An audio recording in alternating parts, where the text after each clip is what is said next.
It is Wednesday, it's my day off work.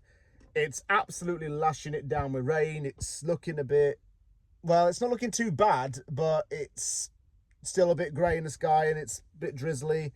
It's not really go out for a walk and go out on an adventure kind of weather today. I had planned to do something else today and go out and vlog at a regional park or do a walking trail, but I decided, nah, I'm just not in the mood. Also, West Ham's ruined my day off, so I'm not really happy either. So, what do I need? I need a bit of retail therapy. So today, I have come to Delta, to Tsawwassen Mills. This is a mall that's relatively new within Metro Vancouver, having opened in October 2016. It is located on Tsawwassen First Nation land. It has over 200 stores, dining and entertainment venues, all within the complex.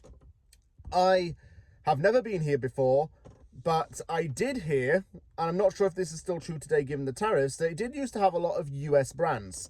Point Roberts, which is a part of Washington State that is weirdly enough located close to Canada, is not too far away from here. And what would usually happen is, and may still even do today, is a lot of US citizens come here for cheap US products and then take it back down over the border because of the proximity.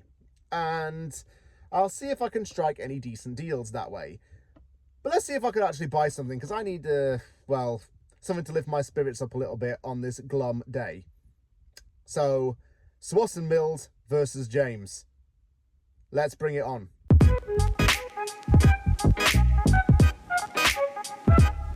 Just walked in, and I'm met by loads of Volkswagens. There's a kids' play centre just there. I'm not going to film it for obvious reasons. Let's go down this way first and foremost.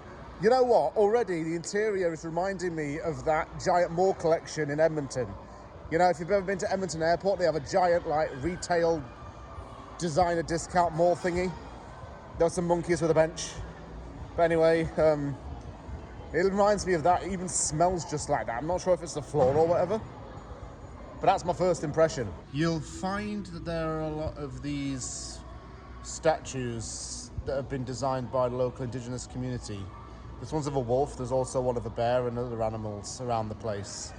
Obviously, with this being on First Nations land, the art is going to reflect the area. It looks like this is split into different neighbourhoods, and that's City Neighbourhood 3.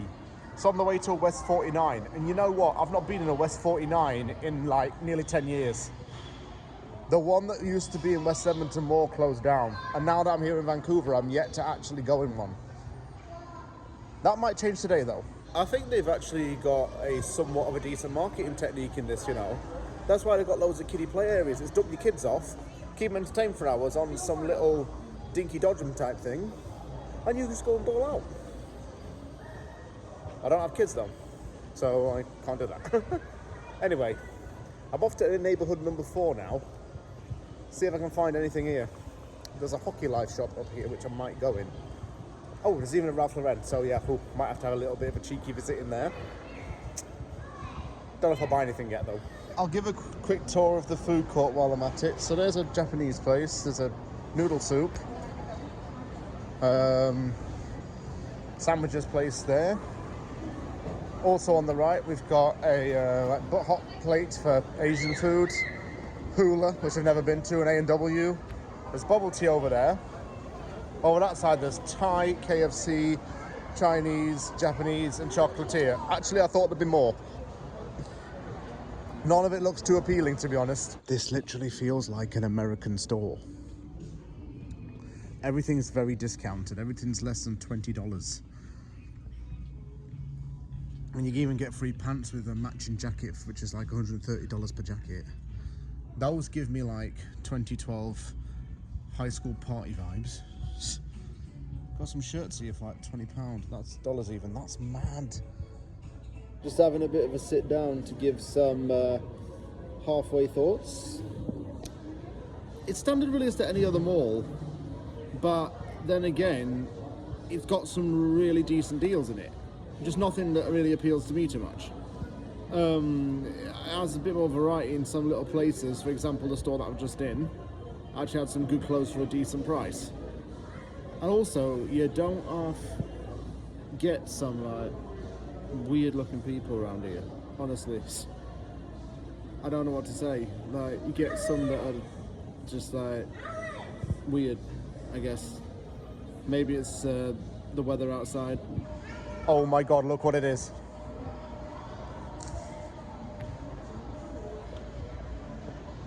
No way do they have this.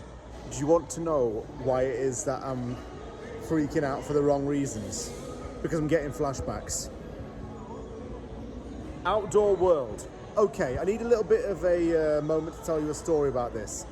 When my dad and my stepmom and I still lived in Alberta, in Edmonton specifically, every single time we would drive down to Banff or like Canmore or go anywhere near Calgary, my dad would take us to the outdoor world at the Cross Iron Mills just outside of Calgary city limits.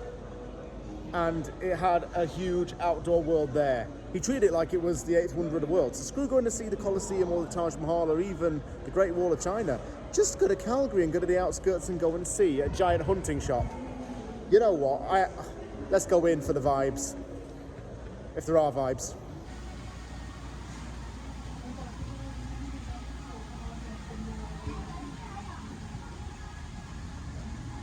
It is like a wonder of the world. There's people getting the photo taken. And look at all these fishing rods over here.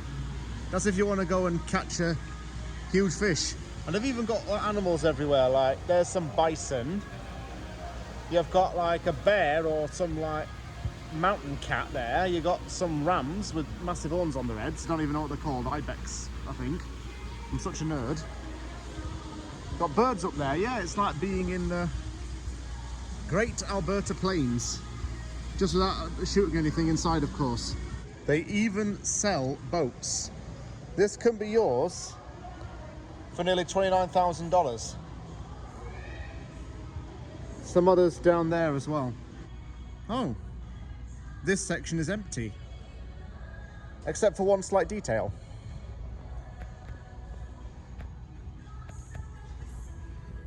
Do you want to be seen or not? Crossbows. I used to go to university and know of people who used to go hunting in the summer as a like a hobby or like a camping activity to go hunting. I personally wouldn't do it myself. I don't even trust myself with a bow and arrow, even a gun. It's just not for me. I'm not one of them country folk. Honestly, I don't think outdoor world is for me. What actually got me is the amount of rifles and like swords and knives they had in there. Even bear traps. When do I need that around my house? I'm not just going to walk down Gastown and think, oh yeah, I'm just going to set up a bear trap and have some random tourist leg taken off, am I?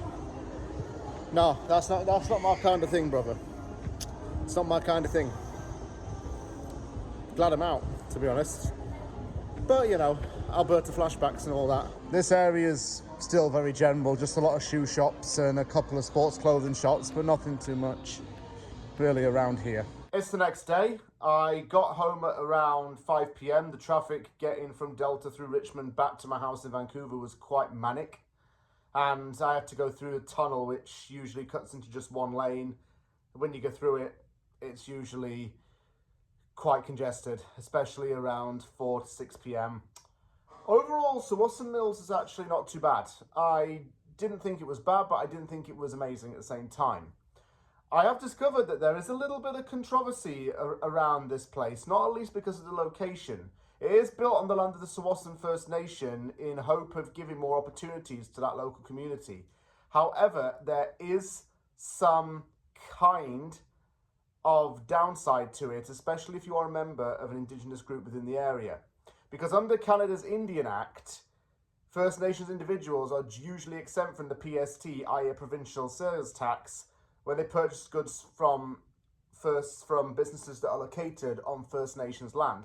That does actually not apply to Tsawwassen Mills because it does not count as land that was part of a reserve in accordance to this act. So that's something that's caused a little bit of a stir because the people who lived there and their ancestral families and ancestral connections don't apply to it. I actually did not see one Indigenous person while I was walking around the mall, by the way, which I found quite strange. Just want to put that out there. But it has quite a variety of stores, and despite a little bit of a decline in leasing for a few places, it's starting to get back up again to some of the major retailers. And it's only 35 minutes away from Vancouver, and it's not really too bad. Like an outdoor outlet, but within a smaller space. Thank you very much for watching this video. Take care, everyone, and I'll see you all on the next vlog.